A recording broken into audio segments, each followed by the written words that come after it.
Channel को आप लोग फॉलो करिए और लाइक कमेंट सब्सक्राइब जरूर करिए दोस्तों। यूट्यूब चैनल को आप लोग देखिए और खूब सारा प्यार दीजिए दोस्तों।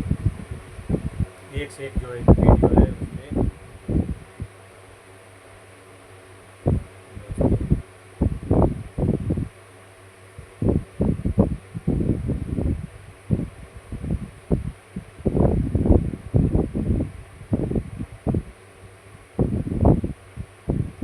यही रेती कुलिया पे तीन जना के रखले पानी। यही रेती कुलिया पे तीन जना के रखले बानी। आ पुलिस दरोगा थानेदार टिकुली सटले बानी। आ पुलिस दरोगा थानेदार टिकुली सटले बानी। यही रेती कुलिया पे तीन जना के रखले बानी। यही रेती कुलिया पे तीन जना के रखले बानी। आ पुलिस दरोगा हवलदार टिकुली सटले बानी। आ पुलिस दरोगा हवलदार टिकुली सटले बानी।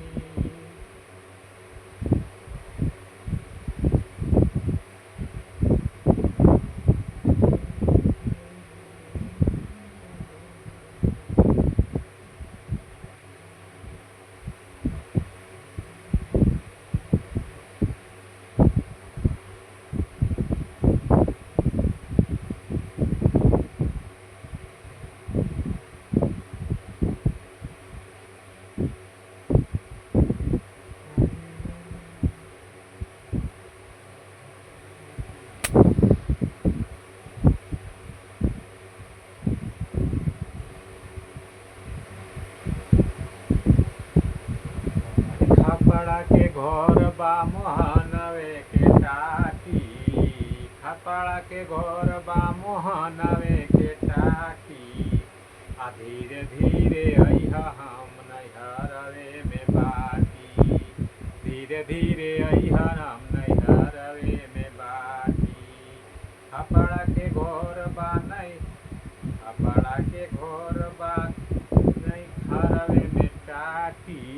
धीरे धीरे अइहा हम नैहरवे में बाटी। धीरे धीरे अइहा हम नैहरवे में बाटी।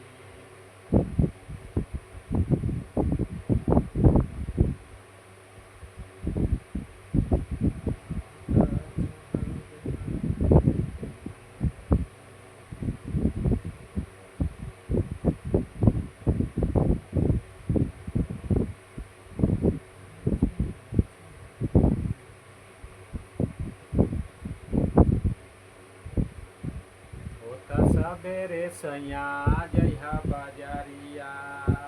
होता सबेरे सैया जइहा बाजारिया। छठ नवरातन के चुनरिया ले ले अइहा मायरिया ले ले अइहा। अच्छा परा से सैया चुनरिया ले ले अइहा। अच्छा परा से सैया चुनरिया ले ले अइहा।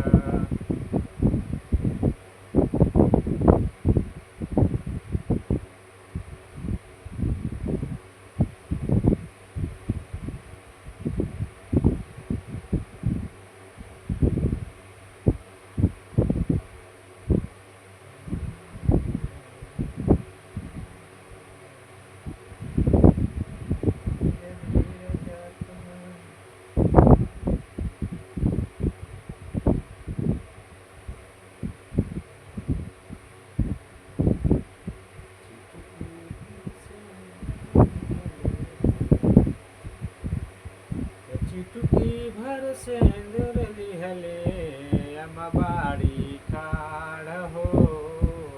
चुटकी भर सेंदूर लिहले अमबाड़ी खाड़ हो। खोली ना केवड़िया खोली ना पलकी केवड़िया आमा मंगिया बहोरी है। खोलिया पलकी केवड़िया मनिया बहोरी रे, चुटकी भर से नूर लेके अम्मा